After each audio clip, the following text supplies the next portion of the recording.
Hiking is a top station, এটা মজার অনেক, বাট হাইকিং যেটা এটা টাফ। আমাদের সাথে আছে হচ্ছে রেশমা ম্যাম, রেশমা ম্যামের মেয়ে আছে আমাদের সাথে। এখানে যে পাথরে যে কারুকার্যগুলো করা আছে সবগুলো খুবই কিউট।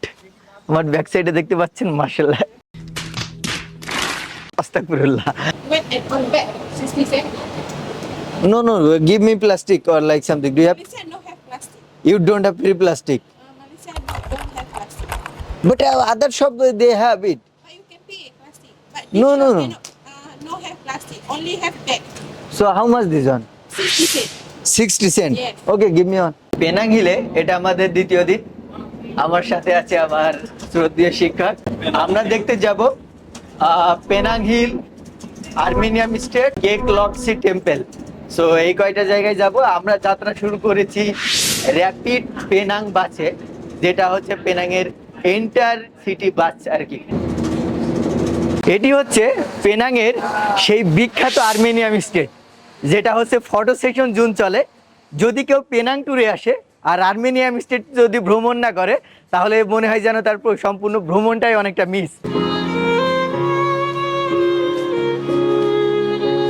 আমরা এখন আছি আর্মেনিয়াম স্টেটে, পাশাপাশি আর্মেনিয়াম স্টেটের যে মূল যে জায়গা, যে মেইন যে জোন, সেখানে আছে কয়েকটা বিল্ডিং। সেই বিল্ডিং এরিয়াটা ফটো সেশনের জন্য খুবই দারুণ। এখানে আছে ওয়ার্ল্ড হেরিটেজের একটা ম্যাপ, যে পেনাংটা আসলে ওয়ার্ল্ড হেরিটেজের একটা বৃহৎ একটা অংশ। আর এখানে যা কিছু আছে, পেনাংটাকে যদি এক কথায় বলতে চাই, সো পেনাংয়ে আসলে আপনি মালয়েশিয়া ফিল করতে পারবেন না। পেনাংয়ে আসলে একটা আলাদা একটা এনভায়রনমেন্ট ফিল করতে পারবেন, যেখানে যে ট্যুরিস্টদের জন্য আকর্ষণীয় জায়গা, প্লাস হচ্ছে এটা ট্যুরিস্ট স্পটই বলা চলে, যেখানে হচ্ছে শুধু মালয়েশিয়ার কালচার না, মালয়েশিয়ার কালচার, চাইনিজ কালচার, এছাড়া থাইল্যান্ডের কালচার, আরও অনেকগুলো কালচারের সংমিশ্রিত একটা জায়গা। আমরা এখন অবস্থান করছি পেনাং কেক লক্সি টেম্পল। আমার ব্যাক সাইডে দেখতে পাচ্ছেন কেক লক্সি টেম্পল। টেম্পলটাই একটা পাহাড়ের উপরে তৈরি করা। এখানে ওঠার জন্য একটা লিফট আছে। সো লিফটে যদি আপনারা উঠতে চান, তার জন্য পে করতে হবে।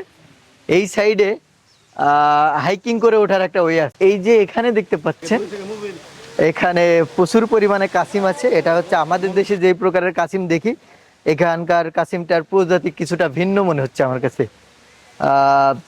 ওই যে দীর্ঘদিন বাঁচে কাসিম, তো মনে হয় পৃথিবীতে যত প্রকারের প্রাণী আছে তার ভিতরে দীর্ঘদিন বাঁচে, সেই প্রাণীর ভিতরে অন্যতম একটা। বাট এক প্রজাতি আছে, এই প্রজাতির কাসিমগুলো আকারে খুবই বড় হয় এবং দীর্ঘদিন বাঁচে। এটা হচ্ছে সেই প্রকারের কাসিম। সো হিউজ পরিমাণে আছে। আর কেক লক্সি টেম্পলের এই যে যা কিছু আছে এখানে, সবগুলো দারুণ ডিজাইন করা, সবগুলো পাথর কেটে কেটে ডিজাইন করা। সো একটা মুগ্ধকর একটা জায়গা আর কি। কেউ পেনাং আসবেন আর এই কেক লক্সি টেম্পলে আসবেন না, এটা কোনোভাবে হতে পারে না। সো চলেন আমরা তাহলে এখন হাইকিং করে কিছুটা উপরে ওঠার ট্রাই করবো। হাইকিং এর যে টপ স্টেশন, এটা মজার অনেক, বাট হাইকিং যেটা এটা টাফ। এখানে যে পাথরে যে কারুকার্যগুলো করা আছে সবগুলো খুবই কিউট। আমার ব্যাক সাইডে দেখতে পাচ্ছেন, মাশাআল্লাহ, আস্তাগফিরুল্লাহ। So it's very cute. এটা দেখতে পারেন, এটা দেখতে পারেন। পেনাং মূলত হচ্ছে মালয়েশিয়ার যে কালচার, সেই কালচার থেকে কিছুটা ভিন্ন। কারণ মালয়েশিয়ার কালচারটা হচ্ছে অনেকটা ইসলামী কালচারের মতো। তাদের কিছু কাস্টমাইজ কিছু কালচার আছে ইসলামী কালচারের ভিতরে। আর পেনাংয়ের আমি এখন যেখানে অবস্থান করছি, এই জায়গাটা হচ্ছে মূলত হচ্ছে বলা যায় চাইনিজদের, বৌদ্ধদের যে কালচার, সেটার ভিতরে অন্যতম। সাথে হিন্দু আছে। এখানে একটা বড় একটা কাসিমের মূর্তি আছে আর কি। এখানে একটা বড় একটা কাসিম, সেটা পাথর কেটে বানিয়ে রেখেছে। চলেন এই কাসিমের মুখের দিকে যাব। এই যে কাসিমের মাথা, সো খুবই অসাধারণ একটা জায়গা। আর এই হচ্ছে সেই কাসিম পয়েন্ট বলা চলে। এই যে উপরে সব দেখতে পাচ্ছেন, এগুলো সবই কাসিম। আর পানির ভিতরে তো কাসিমের শেষ নাই, কচ্ছপ। এখানে একটা ঝর্ণা আছে। ফটো সেশনের জন্য একটা ওভার ব্রিজ এখানে আছে। আর এখনও অনেক উপরে উঠতে হবে। চলেন তাহলে। সো আমরা সমুদ্রপৃষ্ঠ থেকে অনেক উচ্চতায় উঠে গিয়েছি। টেম্পলের টপে ওঠার জন্য, বাট এখনো হচ্ছে অনেক পথ বাকি। আমাদের সাথে আছে হচ্ছে রেশমা ম্যামের মেয়ে আছে আমাদের সাথে। ম্যাম আসেন, বৃষ্টি হচ্ছে, এটা জার্নিটা খুবই কঠিন। উফ, আমরা টেম্পলের সেকেন্ড ধাপে এসে পৌঁছিয়েছি। আপনাদেরকে যদি নিচ সাইড দেখাতে চাই, এটা অনেক নিচে আর কি। এখানে একটা, আমি জানি না বৌদ্ধদের উপশালাইকে কি বলে, মন্দির বলে কিনা, উপশালায় ওটার কোনো নাম থাকুক বা না থাকুক, সেটা it doesn't matter at all. চলেন আমরা হচ্ছে এটার ভিতরের কিছু পরিবেশটা আপনাদেরকে দেখানোর ট্রাই করব। আমরা সেকেন্ড স্টেজে যে টেম্পলটা ছিল সেই টেম্পলের ভিতরে আমরা প্রবেশ করেছি। ভিতরের যে এনভায়রনমেন্ট সেটা অনেকটা এমন। এই জায়গায় বৌদ্ধের মূর্তি আছে উপশালায়। তো আপনারা এখানে যেটা দেখছেন, এখান থেকেই হচ্ছে তারা যে কি বলে ভক্তি আর কি, তাদের প্রভুর প্রতি যে ভক্তি সেটা প্রদর্শন করে। আর এটা খুবই মানে কারুকার্য খুশিত। আপনারা যদি আপসাইড দেখেন, আসলে হিন্দু প্লাস বৌদ্ধ ধর্মের তাদের যে উপশালায় প্লাস এটার যে কারুকার্য আর কি, এগুলাকে আসলে যারা ভ্রমণ পিপাসু, যারা কিছুটা নান্দনিক মানুষ, নান্দনিকতা পছন্দ করে, তাদের এগুলোকে খুবই আকৃষ্ট করে। আসলে দেখার মতো আর কি, যে মানে প্রত্যেকটা জিনিস একদম নিখুঁতভাবে তৈরি করা, এতটা কারুকার্য ঘোষিত জিনিস। আমরা একটা লাইভ রিস্ক নিচ্ছি। আমাদের টিমের অর্ধেক সদস্য হচ্ছে তারা থেকে গেছে, আমরা বাকি অর্ধেক সদস্য নিয়ে রিস্ক নিচ্ছি, বাট সবই তো ক্লোজ মনে হচ্ছে।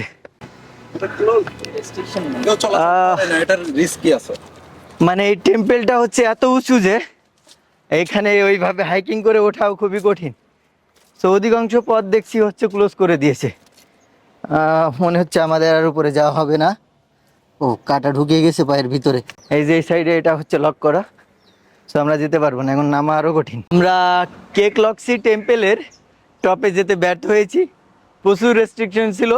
আর আপনাদের জানিয়ে রাখি, এটা যে বিশালতা সেটা অনেক। ইভেন টপে যাওয়ার জন্য লিফটও আছে। আমরা লিফট ছাড়া আমরা চাচ্ছিলাম যে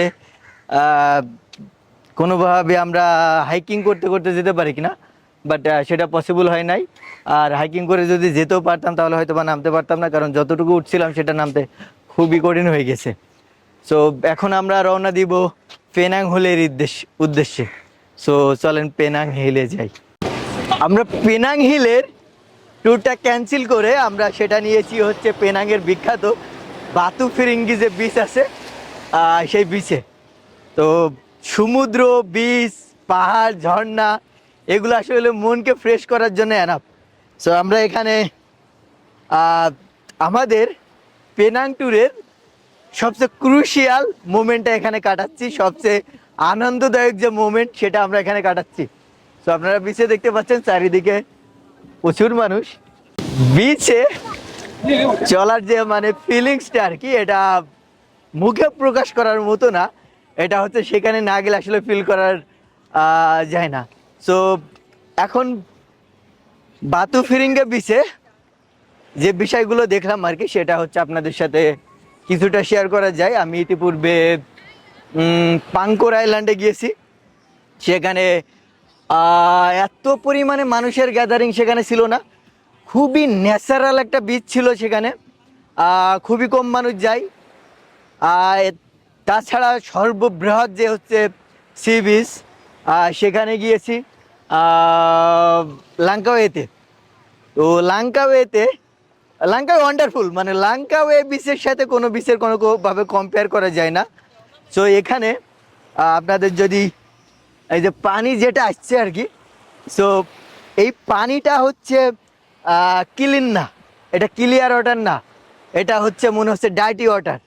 সো আপনারা যারা হচ্ছে বাতু ফিরিঙ্গি বিচে গোসল করবেন, সাঁতরাবেন, এই ধরনের প্ল্যান আছে, তো তারা খুবই ভেবে চিন্তে এটা প্ল্যানটা করতে পারেন।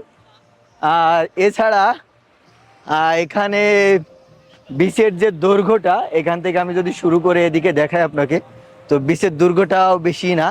আর এখানে মূলত আপনি ট্রান্সপোর্ট যা কিছু ইউজ করবেন অধিকাংশ ক্ষেত্রে হচ্ছে চাইনিজ। ইভেন বিচে পর্যটকের ক্ষেত্রে আমি যদি বলি তো 90% চাইনিজ পর্যটক এখানে আছে, আর বাকিটা হচ্ছে অন্যান্য কান্ট্রির আর কি। অ্যাব্রোডে আমার লাইফের সবচেয়ে ক্লান্তিকর সময় আমি এখন পার করছি। আমরা পেনাং শহরটা ট্যুর দিলাম, পেনাং শহর থেকে আমরা হচ্ছে আলস্তা শহরে যাব। এখন আছি বাটা রোড দিক ফেরি স্টেশনে। এখান থেকে আমরা কেটিএমে টিকিট বুক করেছি। আমাদের কেটিএম যে মেট্রো এটা ছাড়তে হচ্ছে একটু সময় নেবে। আমাদের সাথে যারা আছে টিমমেট 11-12 জন, তারা সবাই ক্লান্ত। তাদের জন্য কিছু একটা সফট ড্রিঙ্কস, নর্মাল ড্রিঙ্কস, সাথে কিছু শুকনো খাবার নিতে হবে। সেই উদ্দেশ্যে মূলত এখানে আসা। তো এখন ক্লান্ত সময়ে মালয়েশিয়াতে এক প্রকারের ড্রিঙ্কস আছে, এটাকে আমরা বলি হচ্ছে 100+ আর কি। সো 100+ সবচেয়ে বেটার অপশান। এখন 100+ আপনাদেরকে যদি দেখাই, এখানে নো সুগার ভার্সন আছে, আর মেবি এটা সুগার ভার্সন।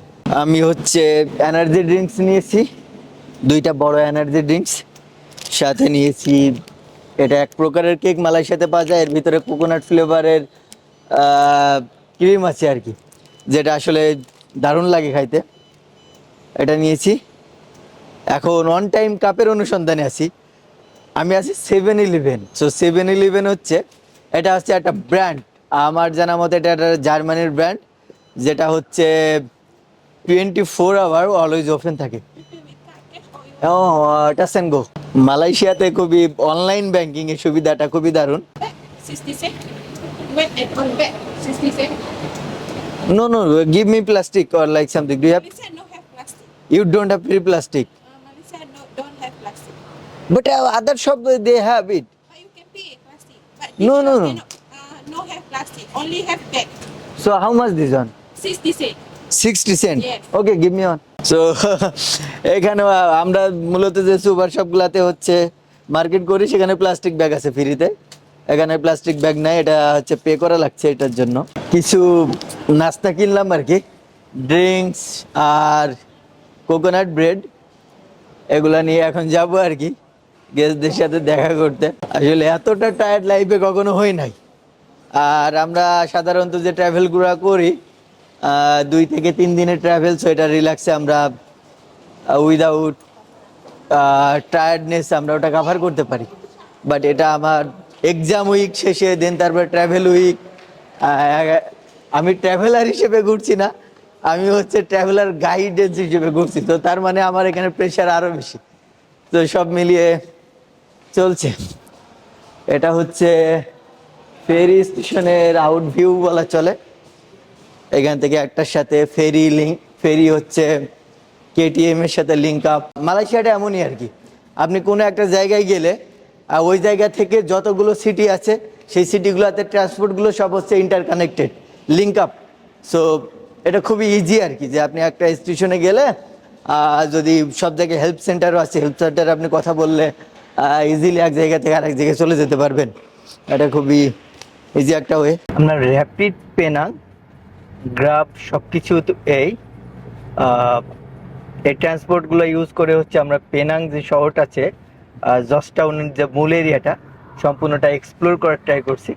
তো মালয়েশিয়াতে হচ্ছে রোদ্রের তীব্রতা অনেক বেশি, সেজন্য ঠান্ডা পানি যদি সাথে বেশি করে ক্যারি করা যায়, সেক্ষেত্রে ট্রাভেলটা খুবই ভালোভাবে করা যেতে পারে। আর র্যাপিড পেনাং যে বাসগুলো আছে, এখানে বাসের হচ্ছে র্যাপিড KL 100 102 103 104, দেন 300 302, এরকম অনেকগুলো বাস আছে। সো এক একটা বাস এক একটা স্টপে যায়, এক একটা জায়গা ট্যুর করে। সো আমরা যদি বাসের লোকেশন জানতে পারি তাহলে ট্রাভেল করাটা আরও বেশি ইজি। তো আপনার যারা বিশেষ করে জর্জটাউনে হচ্ছে হোটেল নেবেন, জর্জটাউনটা ভালো করে ট্যুর দিতে চাবেন, তো সেক্ষেত্রে আমার মনে হয় বাসে, আর হচ্ছে যদি আপনারা গ্র্যাবে যেতে চান সেক্ষেত্রে তো দেখা যাচ্ছে টোটাল ট্যুর বাজেট আর গ্র্যাব বাজেট প্রায় সেম হয়ে যাবে।